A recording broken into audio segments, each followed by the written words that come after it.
Hello friends, welcome back to our channel. இது நான் உங்கள் விக்ரம். கொஞ்ச நாள் வந்து ஸ்டோரியாக போடாமல் விட்டதுனால நிறைய ஸ்டோரி வந்து பைலப்பாக நிற்குது. அதில் போய் செக் பண்ணி பார்த்ததுக்கப்புறமா தெரியுது கிட்டத்தட்ட ஒரு 15 ஸ்டோரி வந்து இந்த லாரி டிரைவர் சம்மந்தப்பட்ட ஸ்டோரியாகவே தான் இருந்துகிட்ருக்கு. ஸோ நம்ம என்ன பண்ணலாம்னு நினைக்கிறேன்னு பார்த்தீங்கன்னா, செட் பை செட்டாக போகலான்னு நினைக்கிறேன். ஃபஸ்ட் அந்த 15 லாரி டிரைவர் ஸ்டோரி இருக்குது பார்த்தீங்களா, அதை ஃபஸ்ட்டு நம்ம ஃபோக்கஸ் பண்ணலாம் அப்படின்னு நினைக்கிறேன்.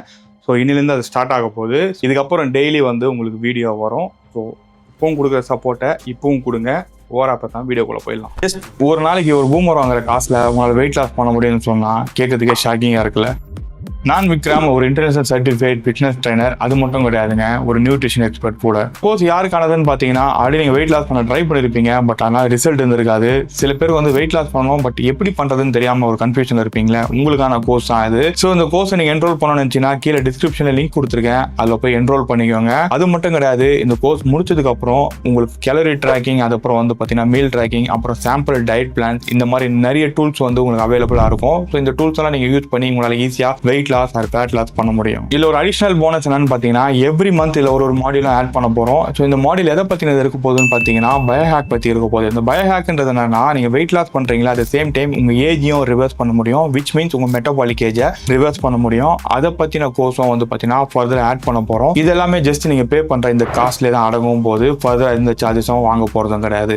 ஸோ வேணும்னு நினைக்கிறவங்க கீழே டிஸ்கிரிப்ஷன் லிங்க் இருக்குது, இப்போ யூஸ் பண்ணிக்கோங்க. இன்கேஸ் உங்கள் ஃப்ரெண்ட்ஸ் யாராவது வந்து ஸ்ட்ரகிள் ஆகுறாங்கன்னா அவங்களுக்கு லிங்கை ஷேர் பண்ணுங்க. இப்போ நம்ம சேனலுக்கு ஃபர்ஸ்ட் டைம் வரீங்க, சப்ஸ்கிரைப் பண்ணாமல் பார்த்துருந்தீங்கன்னா மறக்காம சப்ஸ்கிரைப் பண்ணுங்க. பக்கத்தில் பெல் ஐக்கான் இருக்கும், அதை கிளிக் பண்ணி ஆல்ல போட்டிங்கன்னா நான் வீடியோ போஸ்ட் பண்ண உடனே உங்களுக்கு நோட்டிஃபிகேஷன் வந்துடும். ஸோ உங்கள் ஃப்ரெண்ட்ஸுக்கும் அந்த வீடியோ ஷேர் பண்ணுச்சுன்னா மறக்காம ஷேர் பண்ணிடுங்க, லைக் பண்ணுங்க. உங்களுக்கு ஏதாவது கருத்து தெரிஞ்சுன்னா மறக்காம கமெண்ட் செக்ஷனில் போஸ்ட்டும் பண்ணிடுங்க.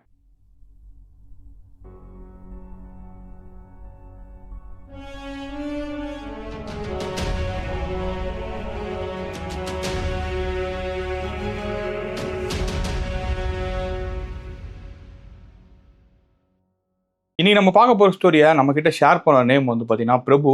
இவர் இப்போ வந்து ஒரு லாரி டிரைவராக இருந்துட்டு இருக்காரு. பட் ஒரு 10 வருஷத்துக்கு முன்னாடி இவர் வந்து ஒரு கிளீனராக இருந்துட்டு இருக்காரு. அதுவும் கிளீனராக ஒரு பிரைவேட் டிரான்ஸ்போர்ட்டில் ஒர்க் பண்ணிட்டு வந்துட்டு இருக்காரு. இவரோட டிரைவர் பேர் வந்து பார்த்தீங்கன்னா சண்முக பிரியன். இவரோட சொந்த ஊர் எதுன்னு பார்த்தீங்கன்னா திருவண்ணாமலை பக்கத்தில் இருக்கிற ஒரு கிராமம். ஸோ பிரபுவோட ஊரும் வந்து பார்த்தீங்கன்னா திருவண்ணாமலை தான். பட் இவர் படித்தது எல்லாமே வந்து தருமபுரி பக்கத்தில் இருக்கிற தெங்கனி கோட்டை அப்படின்ற ஒரு இடத்துல தான் இவர் படிச்சிருக்காரு. அதுக்கப்புறமா தான் வந்து இவர் வந்து வேலை எதனா பார்ப்போம் அப்படின்னு சொல்லிட்டு இவங்க தெரிஞ்சவங்க மூலியமாக தான், அந்த சண்முகப்பிரியன்றது ஒரு சொந்தக்கார மாதிரி. ஸோ அவர் மூலியமாக தான் வந்து இவர் அங்கே போய் வேலையும் பார்த்துட்ருக்காரு. இவங்க டியூட்டி என்னன்னு பார்த்தீங்கன்னா, அதிகமாக பெங்களூருக்கும் அதுக்கப்புறம் வந்து இந்த சைடு மதுரை, திருநெல்வேலி, கன்னியாகுமரி, இந்த மாதிரி அதிகமாக வந்து பார்த்தீங்கன்னா இவங்க ட்ரிப் அடிச்சுட்டே இருப்பாங்க. இந்த மாதிரியான வேலைகள் தான் அதிகமாக பார்த்துட்டு இருக்காங்க. சம்டைம்ஸ் வந்து இந்த சிவகாசி இங்கேருந்துலாம் வந்து இந்த தீப்பெட்டிலாம் வாங்கிட்டு போய் இந்த பெங்களூர் வந்து டெலிவரி பண்ணுறது, இந்த மாதிரி வேலைகளும் பார்த்துட்டு வந்துட்டு இருப்பாங்க. ஸோ அப்படி போகும்போது உங்களுக்கே தெரிஞ்சிருக்கும், இந்த லாரி டிரைவராக இருக்கிறவங்களுக்கு வந்து நிறைய விஷயங்கள்லாம் நடக்கும் போகும்போது. அதுவும் குறிப்பாக இந்த ஹைவேஸில் போகும்போது அதிகமாக வந்து என்ன நடக்கும்னு பார்த்தீங்கன்னா, இந்த புளிய மரத்து கீழெல்லாம் வந்து இந்த டார்ச் லைட்லாம் அடிச்சுட்டு நின்றுட்டுருப்பாங்க. ஸோ இதெல்லாம் உங்களுக்கு தெரிஞ்சிருக்கும்னு நினைக்கிறேன். அவங்க எல்லாருமே வந்து பார்த்தீங்கன்னா ப்ராஸ்டியூட் தான். இதில் சண்முகப்பிரியனுக்கு வந்து ரெகுலராகவே இந்த ஒரு வேலை இருந்துகிட்ருக்கு. இவர் எப்போ வந்து ட்ரிப்புக்கு போனாலுமே வந்து இந்த மாதிரி யாரும் லைட் அடித்தாங்கன்னா உடனே வண்டியை வந்து பார்த்தீங்கன்னா ஓரமாக நிறுத்திட்டு பிரபு வந்து வண்டியில் இருக்க சொல்லிட்டு இவர் வந்து அந்த வேலையை பார்க்க போயிடுவார். பட் பிரபுக்கு வந்து ரொம்ப நாளாக வந்து மனசில் இது தோண்டிட்டு தான் வந்துட்டுருக்கு.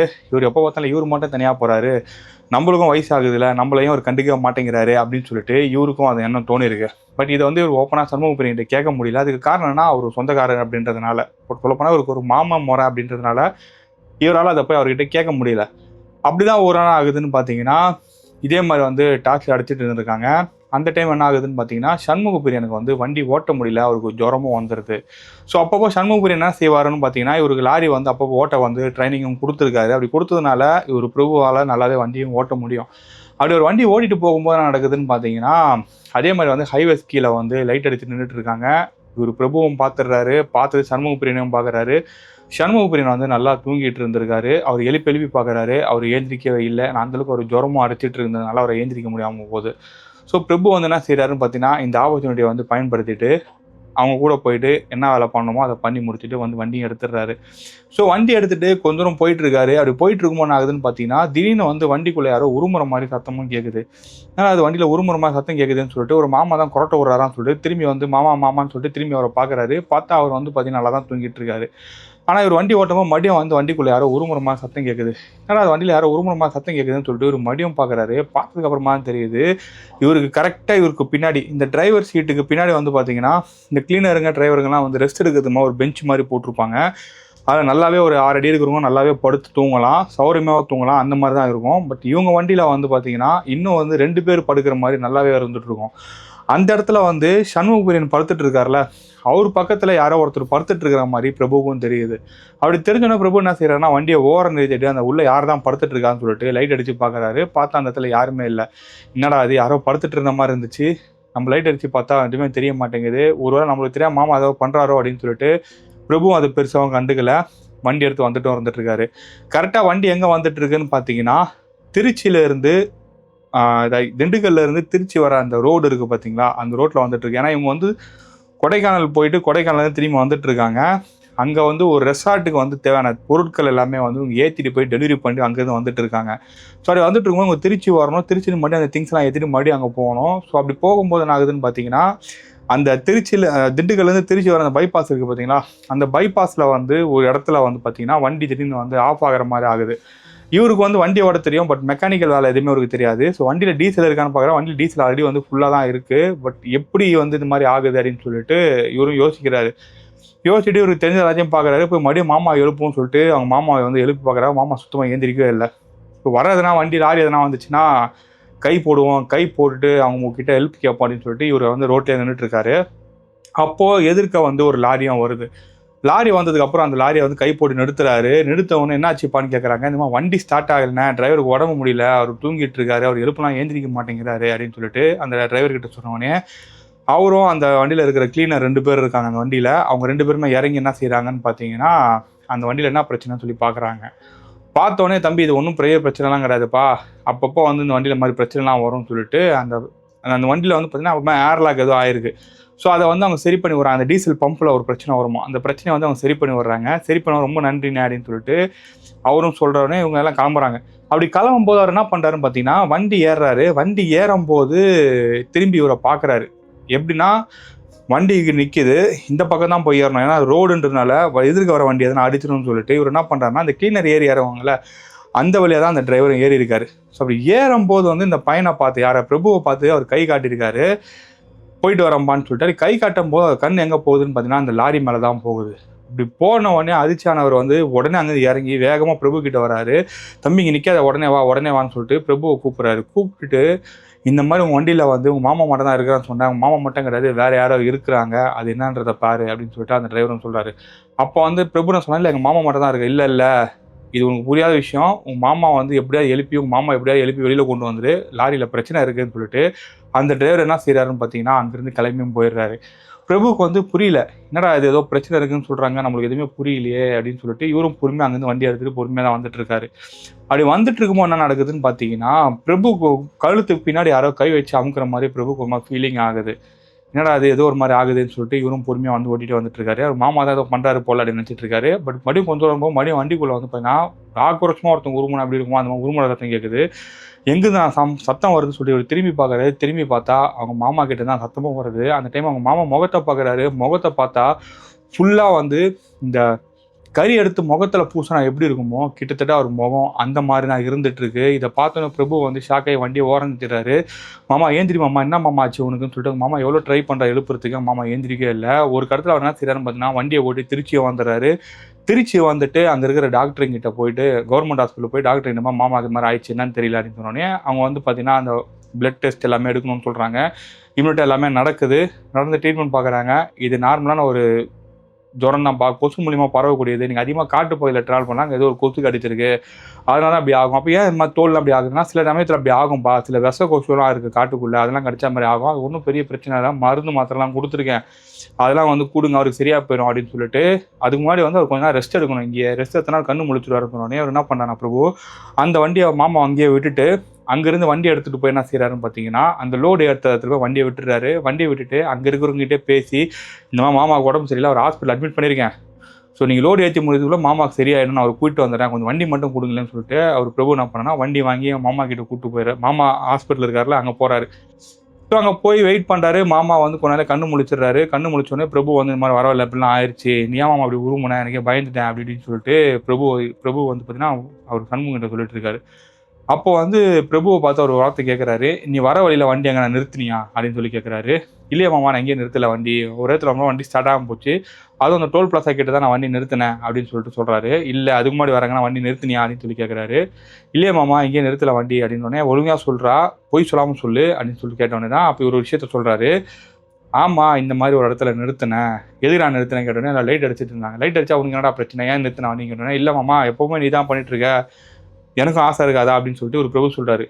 டேய், அதுக்கு நீ என்கிட்ட ஓப்பனாக சொல்லிதுன்னா அதுக்கு ஏற்ற வேலையை நானே பார்த்து கொடுத்துருப்பேன்டா, நீ எதுக்குற தேவையில்லாமல் கண்ட இடத்துல நிறுத்துறேன், நான் எத்தனை இடத்துல லைட் அடிச்சிருக்காங்க, நான் எங்கன்னா நிறுத்திருக்கேன்னு பார்த்தியா, அதுவும் இந்த ரூட்டில் போய் நான் நிறுத்தினா வண்டியை அப்படின்னு சொல்லிட்டு மாமா வந்து கேட்குறாரு. கேட்ட உடனே பிரபுக்கு வந்து எதுவுமே சொல்கிறேன், என்ன சொல்கிறதுன்னு புரியல. இல்லை மாமா, நான் ஏதோ தெரியாமல் நிறுத்தினேன், அதுக்கப்புறம் அப்படி பண்ண மாட்டேன்.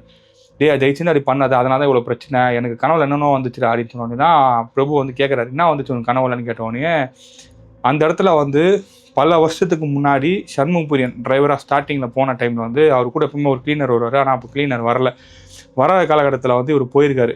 போகும்போது அதே ஏரியாவில் வந்து ஒருத்தன் டார்ச் லைட் வச்சு நிறுத்திட்டு இருக்காங்க. நிற்கும் போது இவருக்கும் வந்து தோணிருக்கு, சரி நம்ம ட்ரை பண்ணி தான் பார்ப்போமே. அதுவும் ஃபஸ்ட் டைம் சண்முகப்பிரியனுக்கு அவர் போய் ட்ரை பண்ணியிருக்காரு.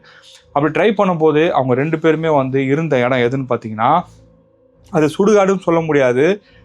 அது வந்து அந்த இடத்துல வந்து பொணங்களை வந்து இறந்து போனவங்க வந்து புதைச்சிருக்காங்க.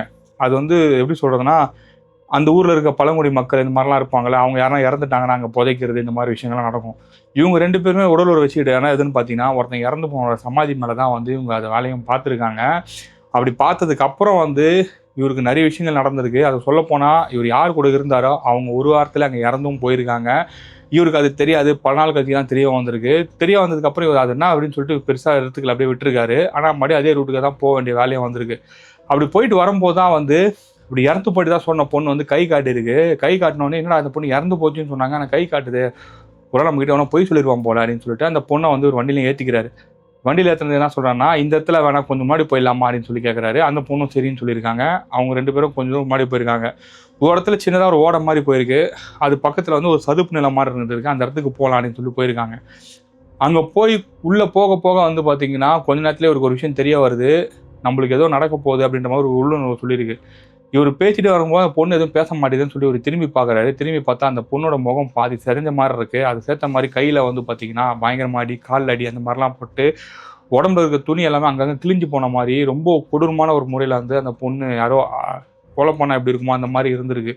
இதை பார்த்தோன்னு என்ன பண்ணியிருக்காருன்னா, அங்கேருந்து அலறி அடித்து அங்கேருந்து வேகமாக ஓடி வந்து லாரி எடுத்துகிட்டு வந்திருக்காரு.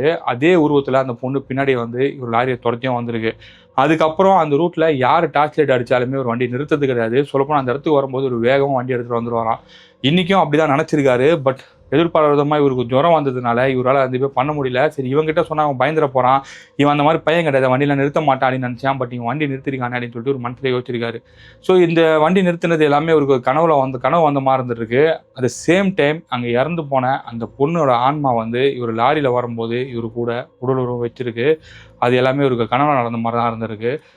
அந்த நடந்ததுக்கான ட்ரேசஸ்லாம் கூட இவர் இருந்திருக்கு. இதை பார்த்தோன்னே இவர் வந்து சொல்லியிருக்காருன்னா, இதுக்கப்புறம் எக்காரணத்துக்கு கொண்டும் சரி, நான் சொல்லாமல் வண்டி நீ எங்கேயும் நிறுத்தக்கூடாது, வண்டி நல்லா தான் ஓட்டுற, நினச்சி எனக்கு பெருமையாக தான் இருக்குது, இதுக்கப்புறம் இந்த மாதிரி வேலையெல்லாம் பார்க்காத, இதுக்கப்புறம் அந்த ரூட்டுக்கு போனாலும் சரி அந்த மாதிரி அந்த இடத்துல வண்டி நிறுத்தாத, இந்த மாதிரி நிறைய இடத்துல நிறைய பிரச்சனை இருக்குது அப்படின்ற மாதிரி இவர் பிரபு பார்த்தும் சொல்லியிருக்காரு.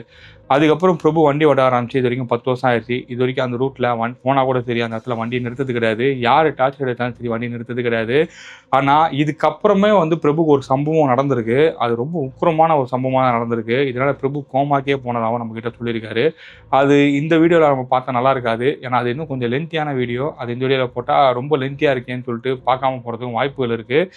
அடுத்த ஒரு வீடியோவில் பார்ப்போம். மோஸ்ட்லி அதை நாளைக்கு போட்டுருவோம்னு நினைக்கிறேன். ஸோ வெயிட் பண்ணுங்கள்.